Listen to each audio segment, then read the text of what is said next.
Fianco a fianco, Flavio Tosi al centro, il più recente ritorno padovano, l'ex consigliere regionale e coordinatore provinciale di Fratelli d'Italia Massimiliano Barison al suo fianco. Forza Italia si riorganizza e dalla sede di Via Lisbona a Padova presenta lo staff pronto a una vera rifondazione di una casa dei moderati aperta a nuovi ingressi eccellenti. Il prossimo a entrare in Forza Italia potrebbe essere Roberto Marcato? Allora, ci saranno sicuramente altre persone di provenienza del mondo del centrodestra, anche civico,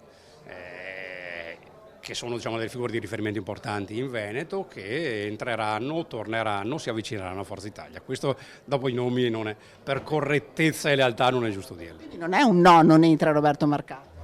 Ma guardi, allora io ho avuto l'indicazione dal nostro presidente Silvio Berlusconi e dal segretario Antonio Tajani di allargare la base di consenso di Forza Italia con persone di centrodestra che abbiano capacità di governo. Se Roberto Marcato in Lega ancora c'è, chi è stato espulso e potrebbe essere vicinissimo a un ingresso negli azzurri è il consigliere regionale Fabrizio Boron, su cui Tosi. Chi sa amministrare, chi ha consenso personale, che vuol dire radicamento territoriale, l'auspicio di Forza Italia è proprio di avvicinare persone che abbiano quel tipo di profilo. Europei 2024 e regionali 2025 gli appuntamenti più importanti. Su Palazzo Balbi la posizione di Tosi è chiara. È chiaro che se ci fosse un ulteriore mandato, Luca Zaia è il naturale candidato a rigovernare il Veneto.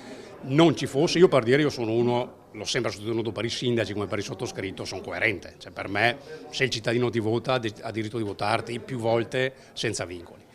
Ciò premesso, se così non fosse, poi è chiaro che ci sarà un tavolo nazionale, è chiaro che Fratelli d'Italia sul Veneto può dire noi oggi siamo il primo partito, io sono una persona di buon senso, capisco anche che Forza Italia su un novero di 9-10 regioni che andranno al voto potrebbe dire il Veneto lo chiedo io. Questo sarà un momento dove i 3 leader nazionali decideranno i migliori candidati o candidate per tutte le regioni.